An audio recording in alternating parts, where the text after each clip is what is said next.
What's up everyone? Welcome back to my channel. Today's video is a little bit different. It's kind of a get to know me a little bit better video through the movies that I watch. So I am presenting to you my top 5 movies that always make me cry. And when I say always, I mean always. I've seen each one of these films probably at least 5 times a piece.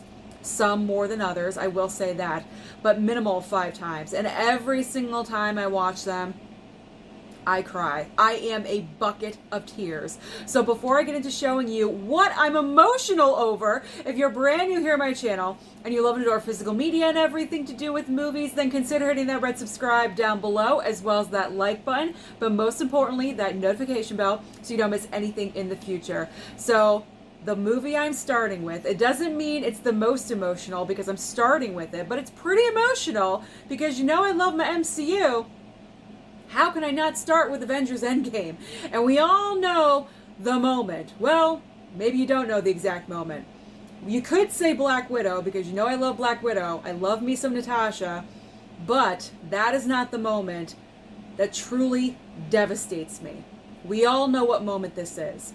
When Tony Stark realizes what he has to do, what he needs to do at the very end of the battle, taking the Infinity Stones for himself and snapping his own fingers to not to bring everyone back, to get rid of all the bad guys and to make sure the planet is safe. Everyone is safe. He has to sacrifice himself. And that is something that was a continuing theme throughout the entire run of the first half of the MCU, but especially between Tony and Steve. They were always going back and forth. Cap saying, "You will never be able to sacrifice yourself."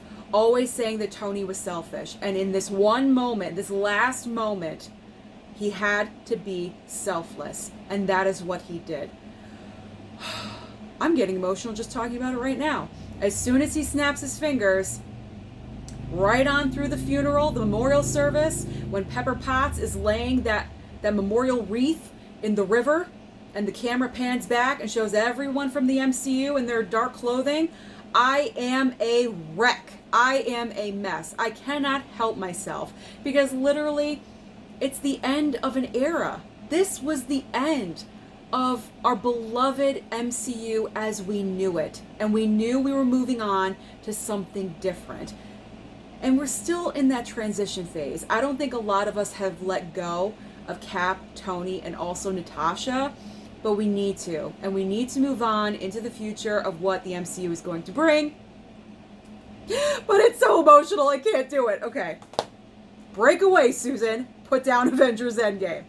But yeah, every single time I watch Avengers Endgame, at that part, right through the memorial, right through the moment where Tony's daughter says she wants a cheeseburger, I'm done. That's it. It's a wrap for me. I am a bucket of tears. This one doesn't help either. A Star is Born. Now, mind you, I know there's 4 different variations of this movie. This is the 4th latest installment, and it's the only one that I have seen. So when I went to see A Star is Born in the theater with my mom, I had no preconceived notion whatsoever of what this movie was about because I had not seen any of the prior films. I knew it wasn't going to be the happiest movie on the planet, don't get me wrong, but I was not prepared for how emotional this movie was going to get. And this one is really difficult for me to watch. Like I said, I've seen it at least 5 times. Every single time I get extremely emotional, but that's because I relate to it more on a personal level, because I did have someone in my life that had an addiction, that had an issue, that had a problem, and it completely took over his life, and that affected me personally. Same thing here. Addict, alcohol addiction, everything. And it tore them apart.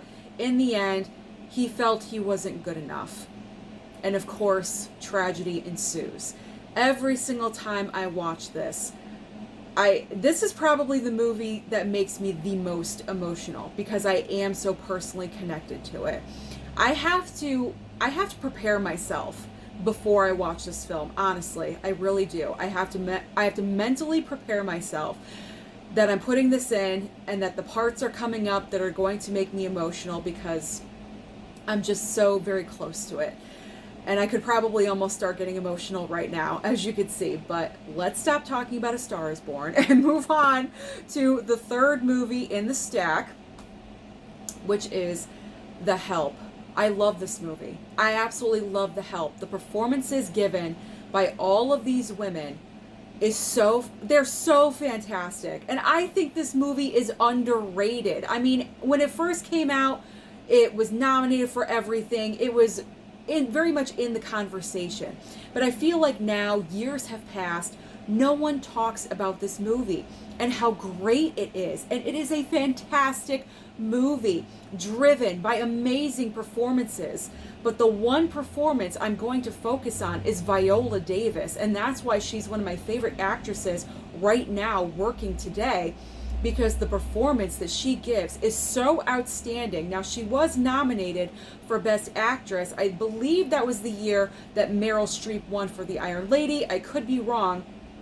But Viola not winning for this is a crime, because she was fantastic. The one point in the movie where it draws tears out of me is when I believe she's talking to Emma Stone's character, and she is telling the story about her son. Now, you know, if any mother talks about their children, the way they talk about their kids and how much they love their kids, but especially during this time period where African Americans did not have the same rights as white people, it's so horrible. And what's more horrifying is that this was, the events that took place in this movie were not that long ago in comparison to other events that we usually talk about.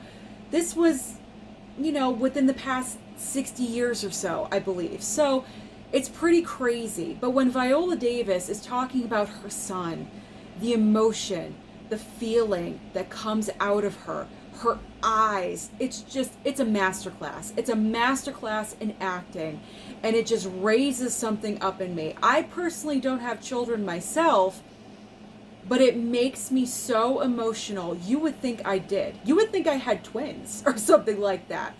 But it's just horrific, the way she describes the scene of what happens to her son, and the way they just toss him out of the vehicle like garbage in front of the hospital for coloreds. My God, it is one of the most emotional scenes, monologues, that I've ever seen on screen. If you haven't seen The Help, I really, truly recommend that you put it to the top of your watch list, because it will take you on an emotional roller coaster ride that you need to watch. It's education. This movie is education. Whew, I'm getting emotional over here. Okay, let's lighten it up just a little bit with some animation. Yes, Susan is pulling animation. What? And you're going to know why in just a second, because it's Dumbo. Dumbo. We're not talking the live action. We are talking the original animated Dumbo from Walt Disney. This movie is so gosh darn emotional for me. In that scene where it's the mommy and the baby, obviously Dumbo, and I believe the song is called Baby Be Mine. Forget it. I am lost. You cannot console me. You cannot console me. Anything to do with an animal. It doesn't matter if it's real or fake. Anything to do with an animal, because I personally love elephants, and I know how emotional they are, and they're very intelligent, and how they are with their groups, their families, their children. They live and die for their people. I'm just gonna say it. Elephants are people. The elephants, real life elephants, they love their children especially so much. So I put that into my brain when I'm watching this movie, and having that in my brain as I'm watching that particular scene just really triggers. It really triggers me, and the tears start flowing, and my Mama Blu-ray, tosses Kleenex at me and says, "Stop it, you're embarrassing." And I say, "Mom, I can't help it," because I can't help it. I think everyone has cried at Dumbo. If you don't cry at Dumbo, I don't think you have a heart and a soul, to be honest. I really don't. I don't believe you do. That should be the detector of whether you're a psychopath or not. If you cry at Dumbo, okay, you're not a psychopath. Let's finish up. That's going to be my own personal detector in the future if I ever date ever again. Did you cry at Dumbo? Okay, you're good. let's finish up with one of the movies that just really, really hits really hard. And it's Marley and Me. Marley and Me. Now, I already mentioned with Dumbo, it doesn't matter if it's live action, real animal, or animated animal, anything to do with animals, I am extremely sensitive. And this movie, when I first watched this film, it did not help that my dog at the time was on his last leg. I'm just going to say that. I know it's a harsh way to put it, but it is reality. So he was, in the process of leaving us. Why did I watch this? That was really stupid of me to do. But if you haven't seen Marley and Me, it's about a family. Owen Wilson, Jennifer Aniston. They decide to adopt a puppy. I believe they have 3 kids. They adopt a puppy. It's all about their life together. As Marley, the dog, Marley gets older. It's all about, the puppy growing pains. He's running around causing havoc and, everything is ruined. He's eating everything. He transitions. He grows up. He gets older. And what happens when pets get older? They eventually have to leave us. And that is the story of this movie. I'm done. I am done when it comes to this film. When it gets to that pivotal moment, right at the very end, where they're saying goodbye to him, whoo, I could cry right now talking about it.